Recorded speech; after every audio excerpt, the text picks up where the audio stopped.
우리가 어디를 갈 때 길도 잘 모르면서 앞장서서 가다가 다른 길로 접어들어 다시 뒤돌아올 때가 종종 있습니다. 따라서 우리가 모르는 길을 갈 때는 아는 사람이 앞장서서 가든지 아니면 아는 사람이 가라는 대로 가야지 내 마음대로 그냥 기분 좋아가지고 앞서 가다가는 반드시 다른 길을 가게 돼 있죠. 그래서 다시 뒤돌아서야만 될 때가 있습니다. 오늘 성경이 바로 그렇습니다. 모세가 혼자 앞장서서 가다가 다른 길로 접어드는 바람에 인생에 혼란을 겪고 큰 위기를 당하는 장면이 소개되고 있습니다. 물론 하나님께서는 이런 것조차도 나중에 합력하여 선이 되도록 만드시긴 하지만 그럼에도 불구하고 모세가 또 우리가 고생하고 힘들어하는 걸 생각해 보면 하나님의 뜻대로 하나님을 앞장 세우고 우리는 하나님 뒤따라가는 것이야말로 정말 우리가 안전하고 행복하고 형통한 길이라고 볼 수 있는 것입니다. 사랑하는 성도 여러분, 우리의 목자 되신 하나님만 따라가므로 절대 실수하지 말고 엉뚱한 길로 가지 말고 하나님만 바라보고 하나님만 따라가므로 하나님 안에서 승리를 거두기를 주의 이름으로 축원합니다. 자, 오늘 성경을 통해서 우리가 생각해 볼 수 있는 첫 번째 말씀은 믿음과 애국심으로 희생하며 자신의 동족을 찾는 모세를 먼저 발견하게 됩니다. 참 이런 사람 쉽지 않습니다. 모세는 어렸을 때 이 엄마가 유모가 되어 양육했죠. 그래서 신앙교육을 많이 받았습니다. 특히 엄마가 이제 젖을 떼고 나면 이 공주에게 보내줘야 되니까 더더욱 신앙교육을 시켰습니다. 그래서 사실은 모세를 생각해보면 유아교육이 얼마나 중요한지를 알게 됩니다. 유치원에서 다 배우는 거예요. 사실 알고 보면.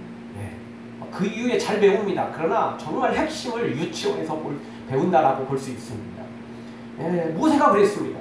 이 모세가 바로 자기 집에서 엄마에게서 그것도 엄마를 엄마라고 제대로 부르지도 못하는 유모로서 엄마인데 유모로서 가르쳤지만 유아교육을 이 믿음 교육을 신앙 교육을 얼마나 잘 시켰는지 이때 이 믿음이 모세의 평생을 좌우하게 됩니다. 물론 이 모든 것 위에 하나님의 강력한 섭리와 은혜가 있었기 때문에 가능한 것이었지만 모세의 엄마 이 유아교육 또 모세가 하나님 앞에 신실했던 그런 모든 것들이 이렇게 아름답게 어우러져서 이후에 이런 정말 하나님의 사람 모세가 나온 것이죠.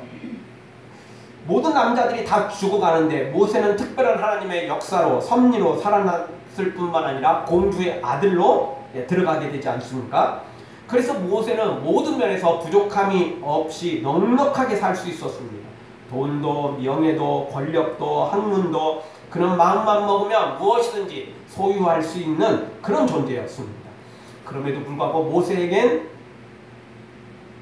마음에 짐이 하나 있었습니다. 무거운 짐이 있었습니다. 정말 모든 것을 다 누리며 살지만 마냥 행복한 것은 아니었습니다. 왜냐하면 하나님을 믿는 믿음을 가진 그에게 갈등이 있었기 때문에 그렇습니다. 공주의 아들로서 삶은 평화롭고 또 겉보기에는 권력과 돈 모든 좋은 것들을 다 가지고 있었지만 그럼에도 불구하고 가장 중요한 것이 하나 빠져 있었는데 그것은 바로 자신의 동족이었습니다. 자신의 가족이었습니다. 그래서 그는 시간만 나면 자신의 동족에게로 달려가서 멀리서 자신의 동족을 구경하곤 했습니다. 물끄러미 그들을 바라보면서 깊은 사색에 잠기는 모세의 모습을 우리가 볼 수 있습니다.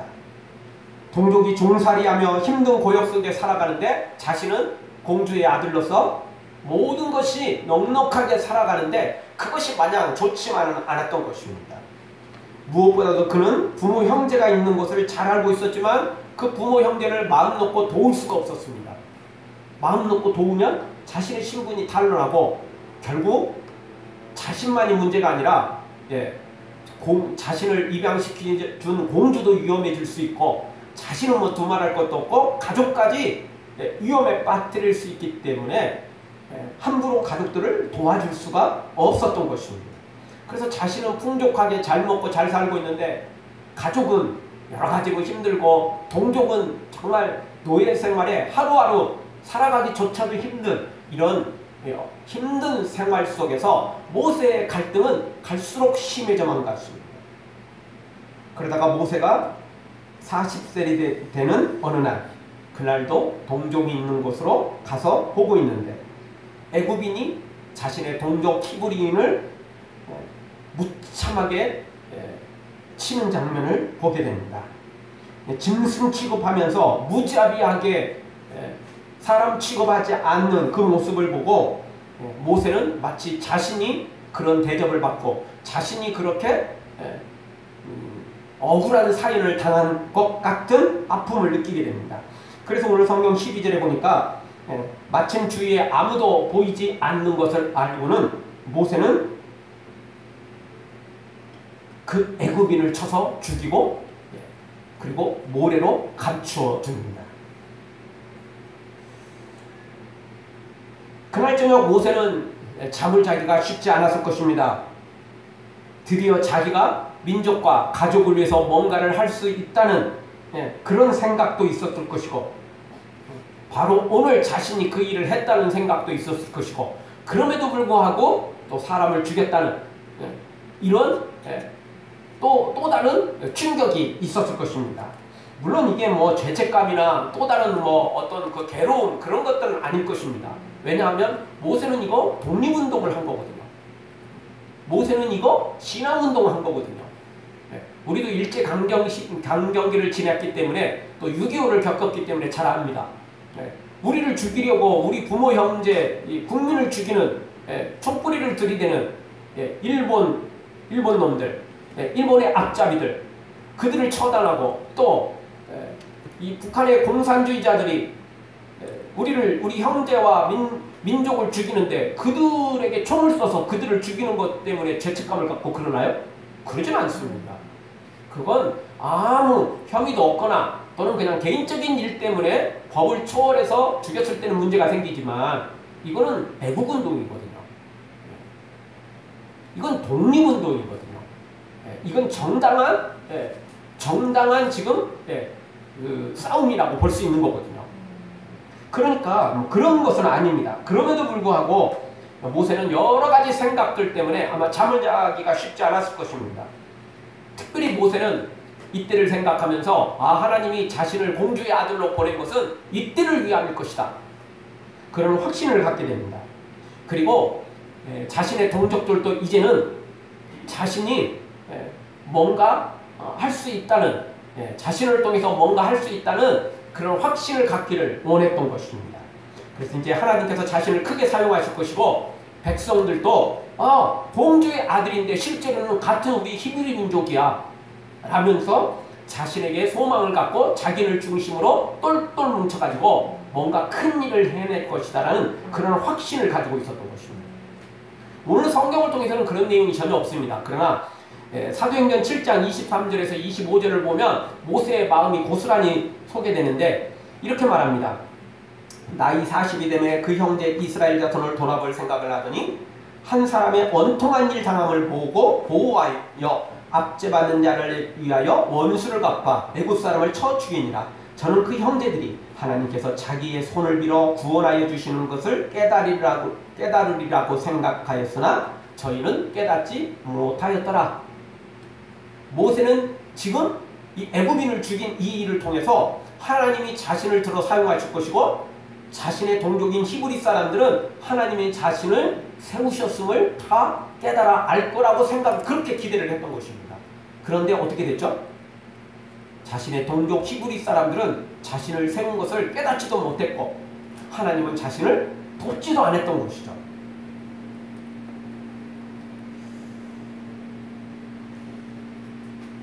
모세는 하나님과 자신의 민족에게 동시에 기대를 갖고 있었던 것입니다.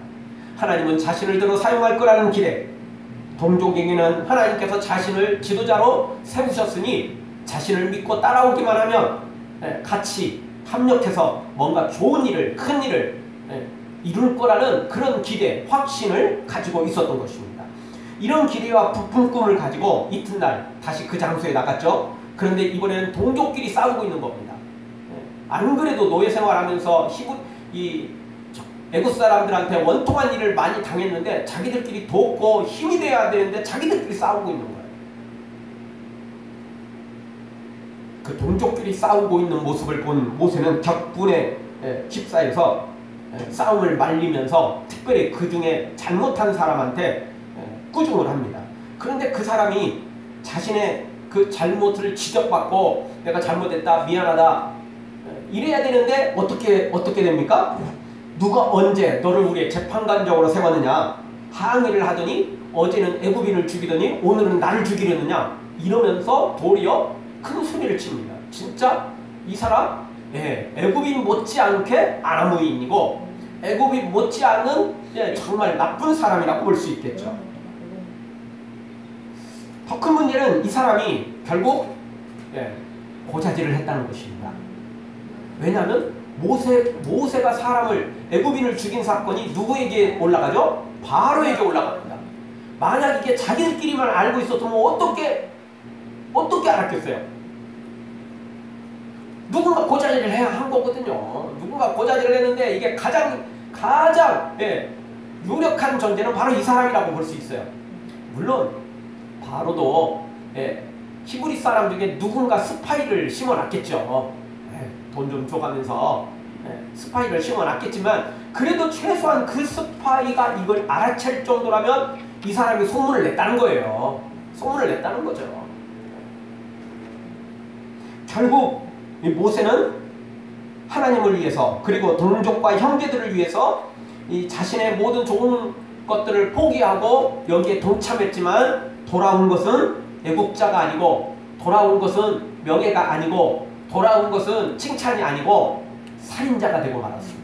도망자가 되고 말았죠. 결국 바로에게 쫓겨서 도망가고 말았던 이 모세의 모습을 보게 됩니다. 참, 이런 일을 겪으면 정말 말로 할 수 없습니다. 여러분 사람들이 살아가면서 우리가 살아가면서 가장 큰 상처 중에 하나는 믿는 사람한테 친구라고 생각하는 사람한테 정말 내 친구라고 생각하는 사람한테 배신당하는 겁니다.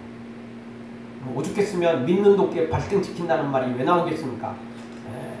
그게 큰 상처가 되는 거예요. 원래 나쁜 놈은요 원래 그럴 걸 생각하고 있었어요.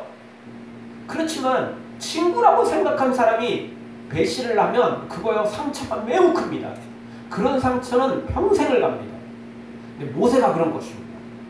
자신의 동족인데 자기는 공주의 아들이라는 신분을 내려놓고 형제를 도왔는데 그래서 오늘 성경에 계속 반복되는 단어 중에 하나는 뭐냐면 형제라는 단어입니다.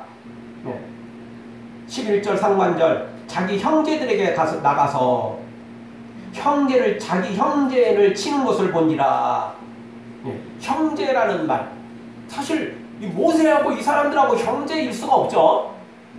그런데 같은 민족이니까 형제라고 하는 거예요. 근데 모세는 그들을 형제라고 생각했지만 이 히브리 사람들은 모세를 형제라고 생각했습니까? 아니요. 전혀 형제라고 생각했으면 보호를 했어야죠. 형제라고 생각했으면 모세를 지켜줬어야죠. 그러니까 지금 모세가 사실은 어제 애굽인을 죽였을 때 주변을 살펴봤거든요. 근데 아무도 없었어요. 그래서 그냥 담대하게 죽였어요. 근데 그때 히브리 사람들은 다 뭐 하고 있었어요? 숨어서 지켜보고 있었던 거예요. 모세를 지켜보려고 지키는 게 아니고 애굽인이 히브리 사람을 잡으니까 야 우리도 저거 괜히 눈에 띄었다가 우리도 걸려든다.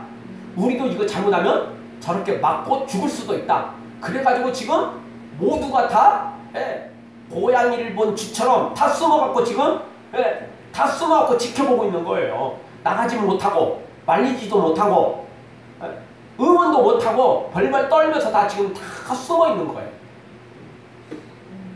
근데 모세는 생명 내어놓고 가서 도왔거든요. 자기들은 두려워 벌벌 떨면서 죽음이라도 들어가고 숨어놓고는 오늘은 이렇게 모세를 비난하고 있습니다. 모세를 지금 고자질하고 있는 것이죠. 참 나쁜 사람들이라고 볼 수 있는 것입니다. 애국자들을 지켜세우고 돕고 이렇게 해도 시원찮은데 그들을 도리어 매국노로 그렇게 비난하고 또 억울하게 누명을 뒤집어 씌우는 이런 나쁜 사람들이라고 볼 수 있습니다. 만약 우리가 이런 일을 당했으면 어떻게 할까요? 잠 못 잘 겁니다. 억울함에 괴로움에 잠을 잘 수가 제대로 없는 거죠. 이런 배신을 당한 사람 정말 미치고 환장할 노릇이죠. 까무러쳐도 몇 번을 까무러칠 상황이라고 볼 수 있는 것입니다. 사랑하는 성도 여러분, 아무리 억울한 일을 당했다 할지라도 포기하지 말고 그 속에서 하나님의 새로운 길을 찾아가는 하나님의 사람들 바로 우리가 되어지기를 주의 이름으로 축원합니다.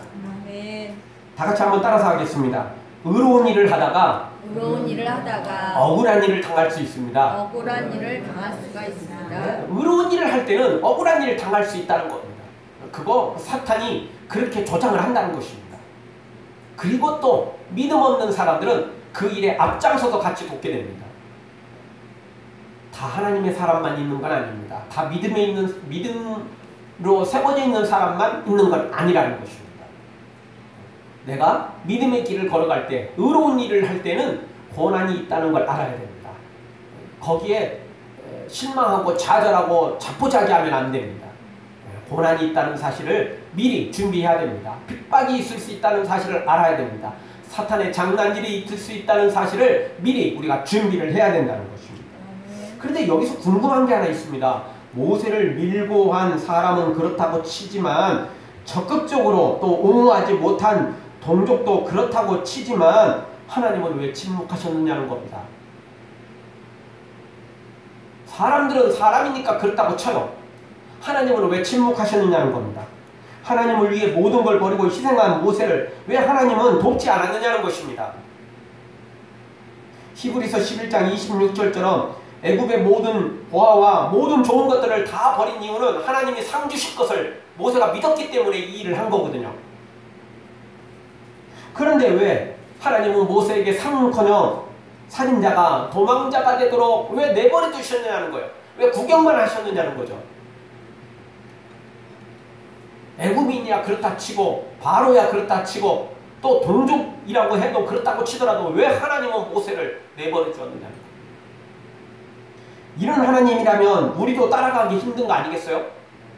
우리는 하나님을 위해 희생했는데, 우리는 하나님을 위해서 생명을 내어놨는데, 하나님은 우리를 외면한다면, 하나님은 우리를 방관한다면, 하나님은 우리를 돕지 않는다면 우리가 어떻게 그런 하나님을 믿고 섬길 수 있겠습니까? 어떻게 우리가 그런 하나님을 믿고 우리의 생명을 내어놓을 수 있느냐는 겁니다. 어려운 일이죠. 괜히 하나님만 믿고 나아가다가 더 큰 손해와 상처만 배신감만 당한다면 억울한 건 우리가 되지 않겠습니까? 만약 이런 하나님이라면 우리는 제대로 믿을 수 없고 제대로 우리 인생을 내어 맡기기가 어려운 거죠. 그러나 분명한 건 하나님이 잘못한 게 아니라 모세가 잘못했다는 것입니다. 모세가 이 일을 잘못했다는 것입니다. 하나님이 돕지 않는 이유가 있었던 거죠. 하나님이 역사하지 않는 이유가 분명히 있었던 것입니다. 다시 말씀드리면 모세는 신앙운동했습니다. 독립운동했습니다. 그것도 남는 걸로 한 게 아니고 남는 돈, 남는 시간, 남는 것으로 한 게 아니고 자신을 희생하면서 했습니다. 그리고 실제 그것이 바로에게 쫓겨나게 되죠. 바로가 죽이려고 찾았거든요. 모세 신분이 탄로난 거예요. 원래 히브리인이었고 저놈이 자기 동족의 독립운동을 주도하다가 지금 이렇게 발각된 거죠. 그러니 가만 놔뒀겠어요? 자, 모세가 이렇게 실패하고 하나님의 도움이 없었던 이유가 분명한데요. 그것은 첫 번째 이유는 하나님보다 앞서가고 말았기 때문에 그렇습니다. 모세는 하나님을 따라간 게 아니라 하나님보다 앞장서서 갔습니다. 그리고 하나님 보고 저 따라보세요. 하나님 제가 앞장서서 갈 테니까 저 따라보세요. 이렇게 한 겁니다. 물론 많은 사람들이 하나님 앞장서서 가는 게 아니고 따라오라고 해도 안 따라가는 사람, 뒤에서 자기 길 가는 사람들이 수없이 많으니까 참 이것만 생각해도 모세는 참 괜찮은 사람이라고 할 수 있지만 그럼에도 불구하고 하나님의 사람이 되려면 하나님의 놀라운 역사를 체험하려면 하나님보다 앞장서 가서는 안 됩니다. 하나님 따라오라고 해서는 안 되는 것입니다. 모세는 자기가 왕자가 되어 막강한 힘과 권력, 돈, 이 모든 것들을 가지고 있었기 때문에 이것이 하나님의 뜻이라고 생각했습니다. 물론 하나님도 모세를 이렇게 들어 사용할 거라는 분명한 계획은 있었습니다. 그러나 지금은 아니었던 거죠. 이런 방법은 아니었던 거죠.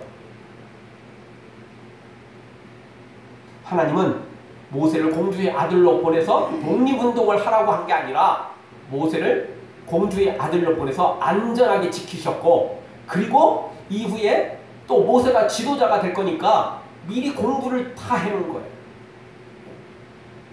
애굽 궁궐에 들어가서 모든 공부들을 배웠어요. 왕자가 공부하는 게 뭐겠어요? 출세하려고?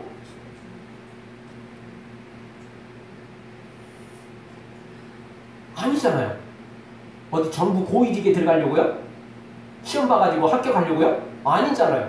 왕자가 배우는 건요, 물론 태자만 이제 왕이 되는 건 사실이지만, 그럼에도 불구하고 다른 왕자들도 기본적으로, 그리고 모세도 지금 완전한 왕자는 아니지만 공주의 아들로서 또 그에 비슷한 것들을 배우게 되니까 왕을 돕고, 또 필요할 때는 왕자의 신분 같은 그런 것으로 또 백성을 어떻게 다스릴지, 또 어떻게 도울지, 이런 것들을 배우게 되는 거죠. 즉 지도력을 배우는 거예요. 리더십에 대해서 공부를 하는 거죠. 하나님께서 모세로 하여금 이런 공부도 시켜놓은 거예요. 그게 다는 아니지만 나중에 그런 것들도 필요한 거죠. 그래서 하나님 공부시켜놓은 거예요. 지금 독립운동 하라고 보낸 게 아니고 하나님의 뜻은 따로 있었던 거죠. 나중에 모세가 이스라엘을 끌고 나갈 텐데 광야에서, 그리고 가나안 땅에 도착해서 어떻게 백성들을 다스릴까? 물론 핵심은 하나님이고 하나님의 말씀대로이지만 또 하나님 우리에게 주신 지혜도 있잖아요. 이런 것들을 활용하라고 보내신 거라는 거죠. 근데 모세는 하나님의 뜻을 오해했어요. 아, 지금 독립운동하라고 하나님이 나를 세우셨구나. 공주의 아들로 보내셨구나. 그리고 하나님께 묻지도 않고 그냥 앞뒤 안 가리고 그냥 자기가 앞장서서 간 거예요. 하나님 저 따라오세요. 이제부터는 제가 알아서 할게요. 제가 하나님의 뜻 알았어요. 저를 세우시는 거죠. 저를 들어 사용하시려는 거죠. 이제는 제가 할게요. 이렇게 된 거예요. 참 의도는 좋아요. 열심도 있고 희생하기도 하고 다 좋아요. 그런데 하나님의 방법을 묻지 않아요. 하나님 저를 들어 사용하실 거 확실하죠? 그러면 제가 앞으로 어떻게 할까요?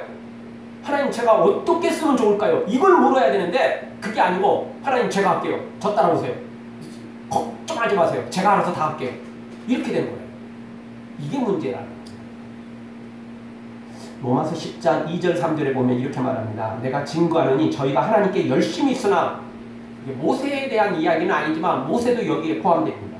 하나님께 열심히 있었어요. 모세도 열심히 있었어요.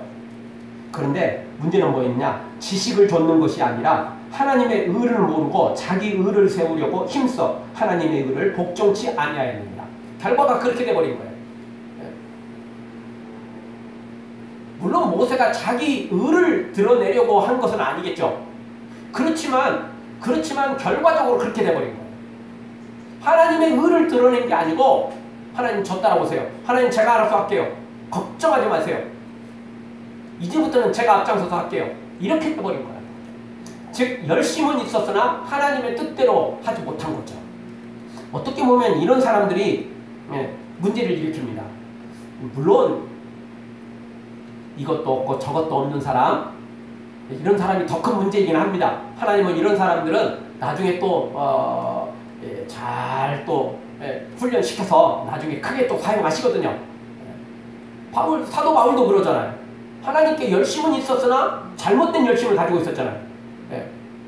사도 바울이 그 예수님을 핍박할 때, 성도들을 핍박할 때도 아주 나쁜 마음으로 핍박하는 건 아니에요. 그것이 하나님을 위한다라고 생각했어요. 본인은 열심은 있었어요. 근데 잘못된 열심이었죠. 그렇죠? 자기 의에 빠진 거예요. 잘못된 열심이죠. 근데 모세도 사실은 잘못된 열심인 거죠. 이거. 하나님의 열심이 아니었어요. 하나님은 이런 게 아니었거든요. 여러분 아무리 좋은 의도를 가지고 있다 할지라도 하나님보다 앞장서 가면 안 됩니다. 하나님보다 앞서가면 문제가 생깁니다. 아멘.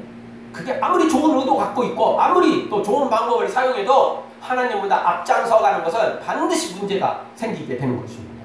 사랑하는 성도 여러분, 내 마음대로 하나님보다 앞서가지 말고 반드시 하나님 뒤따라가는, 하나님의 지시를 받고 하나님의 명령을 받고 하나님의 뜻대로 달려가 충성하는 우리가 되어져서 큰 열매, 승리 거두기를 주의 이름으로 축원합니다. 두 번째, 모세가 실패한 이유가 뭐냐? 왜 하나님께서 모세를 돕지 않았느냐? 두 번째 이유는 모세는 영적 싸움이 아니라 육적 싸움을 하고 말았기 때문에 그렇습니다. 오늘 성경 12절을 다시 한번 보십시오. 12절, 좌우로 살펴 사람이 없음을 보고. 모세가 좌우로 살펴봤어요. 사람이 없는 걸 보고 애굽 사람을 죽이거든요. 근데 사람이 있었다면 여기서 모세가 애굽 사람을 죽였을까요? 안 죽였을까요? 안 죽였겠죠. 그러니까 오늘 내용이 이런 거죠. 사람이 있었으면 안 죽였을 거라고요. 즉 12절에 있는 핵심의 내용은 뭐냐면 모세는 하나님을 본 게 아니고 사람을 봤어요. 사람. 여러분, 우리가 하나님의 명령을 받았다면 사람이 있든 없든, 사람이 보든 안 보든 해야 돼요. 그런 거 아닙니까? 모두가 그냥, 아니 바로가 눈앞에서 시퍼런 눈을 뜨고 지켜보고 있어도, 애국 군대가 다 자기를 지금 둘러싸서 포위하고 있어도 하나님이 시키면 순종해야죠. 그런 거 아닙니까? 그게 하나님의 사람이에요. 근데 하나님이 시킨 일이 아니라면 아무도 없어도 자기 혼자만 있다 할지라도 이 일을 해서는 안 돼요. 모세의 12절에 모세가 한 행동의 12절은 모세가 하나님을 보고 한 게 아니고 사람을 본 거예요. 사람. 자기 의를 내세운 거라고요. 결국. 그러니 영적 싸움이 아니라 육적 싸움을 한 거예요. 그래서 이 일이 실패할 수밖에 없었던 거예요. 하나님 돕지 않았던 거예요. 사실은 근데 하나님 돕지 않은 건 아니에요. 어떻게 애국 군대를 피해서 이 광야로 도망갈 수 있었겠어요? 현실적으로 사실 불가능해요. 애국 군대가, 애국 비밀 경찰이 뭐 그렇게 허술한 줄 아세요? 아무 때나 뭐 도망가고 싶으면 도망가고, 뭐 아무 때나 숨고 싶으면 숨고. 아니 그 좁은 이스라엘 내에 이스라엘 백성들이 사는 고센 땅에 벌어진 일도 바로가 다 알 정도인데 모세가 도망가봤자 바로의 손 하나 있죠. 충분히 모세 잡는 건 충분한 일이에요. 그런데 모세가 이렇게 도망가도록 안전하게, 그래서 참 위험했지만 그래도 도망갈 수 있는 것은 하나님의 섭리였어요. 사실 하나님 도와주신 거예요. 다만 이제 하나님께서 이 독립운동, 이 일을 돕지 않았던 거죠. 그것은 하나님의 뜻이 아니었기 때문이죠. 영적 싸움이 아니라 육적 싸움을 했기 때문에 하나님이 육적 싸움을 돕지 않았던 것입니다. 여러분, 구약시대도 전쟁은 있었고 또 하나님이 직접 명령한 전쟁도 있었습니다. 그럼에도 불구하고 구약의 대부분은, 아니 신약성경이든 구약이든 다 하나님의 뜻대로 전쟁을 해야 되고, 하나님의 뜻은 대부분 평화였고 전쟁이라 할지라도 영적 전쟁이었습니다. 이스라엘 백성들이 출애굽을 해서 광야에서 아멜렉 군대와 만나고 전쟁을 벌였거든요. 이스라엘 먼저 전쟁을 한 건 아닙니다. 아멜렉 군대가 이게 그 환자들, 뒤에 처져 있는 사람들, 노약자들을 먼저 공격을 했어요. 그리고 나서 이제 또 전쟁이 벌어지는데, 그때 전쟁이라 할지라도 여호수아가 앞장서서 대장이 돼서 군사들을 이끌고 나와 싸웠지만 실제 전쟁은 어떤 전쟁이었죠? 기도 전쟁이었어요. 모세가 아론과 훌과 함께 산 꼭대기에 올라가서 기도를 하잖아요. 손을 들고. 근데 모세가 손을 내리면, 즉 기도를 멈추면 이스라엘이 지고, 손을 들어 기도하면 이스라엘이 이기고. 그건 실제 육적 전쟁 같지만 실제로는 어떤 전쟁이었어요? 그거조차도 영적 전쟁이었어요. 기도하면 이기고 기도하지 않으면 지고. 그러니까 하나님이 명령한 전쟁이라 할지라도 군사들이 나가서 전쟁을 한 전쟁도 실제로는 영적 전쟁이었던 거죠. 그런데 오늘 성경은 두말할 것도 없죠. 이건 하나님이 명령도 안 했는데 모세 혼자 지금 이 일을 하고 있고, 근데 그게 영적 전쟁도 아니라 육적 전쟁을 하고 있었으니까 이게 문제가 될 수밖에 없었어요. 하나님이 모세를 버린 게 아니고 모세가 하나님을 버리고 자기 혼자 앞장서 가버린 거예요. 당연히 하나님이 여기서 도울 수가 없는 거죠. 근데 실제로는 아까 말씀드린 것처럼 도왔어요. 예, 바로의 손에서 빠져나간 거죠. 도망가도록 만든 거예요. 그게 도운 거예요, 사실은. 하나님이 안 도왔으면 모세 꼼짝없이 걸려들었어요. 예, 체포돼서 사형당하는 거예요. 예. 그리고 모세의 모든 내용까지 다 알게 되면 모세의 가족들까지도 다 죽임을 당하죠. 조사하면 다 나온 거거든요, 결국. 그런데 모세가 도망가라는 바람에 정확한 사정을 몰라요. 아무도 모르죠, 아무도 모르죠. 그러니까 모세는 도망갔고 모세의 가족들은 안전하게 이게 탈로가 나지 않죠. 그래 이 모든 것 다 하나님이 도우신 거예요, 사실은. 근데 일단 겉으로는 하나님이 안 도왔거든요. 하나님이 외면한 것처럼 보이고 하나님이 구경한 것처럼 보이고 하나님이 방관한 것처럼 보였던 거죠. 근데 이것은 바로 모세가 바로 이런 육적 전쟁을 했기 때문에 그렇습니다. 여러분, 예수님께서 겟세마네 동산에서 로마 군병들에게 체포될 때 베드로가 칼을 들어서 제사장 종 말고의 한쪽 귀를 떨어뜨립니다. 그때 예수님이 하신 게 뭐였죠? 너의 칼을, 너의 검을 다시 집어넣어라. 검을 사용한 자는 검으로 망하게 된다. 예수님 분명히 선언을 하셨습니다. 물론 하나님께서 명령을 내리시면 때로는 우리는 검을 들 수가 있습니다. 총을 들을 수도 있습니다. 그럼에도 불구하고 하나님의 명령 없이 총 들어서는 안 됩니다. 하나님의 명령 없이 검을 들어서는 안 된다는 거죠. 네. 영적 싸움을 먼저 해야지 육적 싸움을 먼저 해서는 안 된다는 것입니다. 그러면 하나님의 뜻이 아닙니다. 그러면 하나님이 역사하지 않습니다. 영적 전쟁을 하면서 육적인 싸움도 같이 동반될 때는 상관이 없어요. 그러나 영적 싸움을 먼저 하지 않고 육적 싸움을 먼저 해버리면 절대 그것은 실패할 수밖에 없는 것입니다. 바로 모세처럼 말입니다. 우리는 다시 한번 기억해야 됩니다. 하나님보다 앞장서서 가면 안 됩니다. 하나님보다 앞서서는 안 됩니다. 그리고 아무리 그게 의도가 좋아도 아무리 좋은 의도를 갖고 있고 또 좋은 방법을 갖고 있다 할지라도 육적 전쟁을 먼저 해서는 안 됩니다. 육적 싸움을 해서는 안 됩니다. 영적 싸움을 하다가 나머지 것들이 동참되는 건 문제가 되지 않습니다. 물론 그것도 하나님의 뜻대로 해야 되겠죠. 하나님의 명령을 받아서 해야 되겠죠. 아무리 영적 전쟁이라 할지라도 하나님의 방법이 아닌 육적인 방법을 동원하면 그건 또 안 되는 거겠지만 분명한 건 그래도 영적 전쟁이 우선이라는 것입니다. 사랑하는 성도 여러분, 육적 싸움으로 일을 망치지 말고 영적 싸움을 하고 하나님의 명령과 방법대로 하나님의 뜻대로 하나님의 의로운 뜻대로 이 일을 감당해서 모세처럼 실패하는 자가 아니라 좌절하고 정말 고통받는 자가 아니라 하나님의 뜻대로 나아가 승리하고 또 더 큰 승리를 거두는 우리 모두가 되어지기를 주의 이름으로 축원합니다. 아멘. 기도하겠습니다. 통솔 한번 기도하며 나갈 때 주님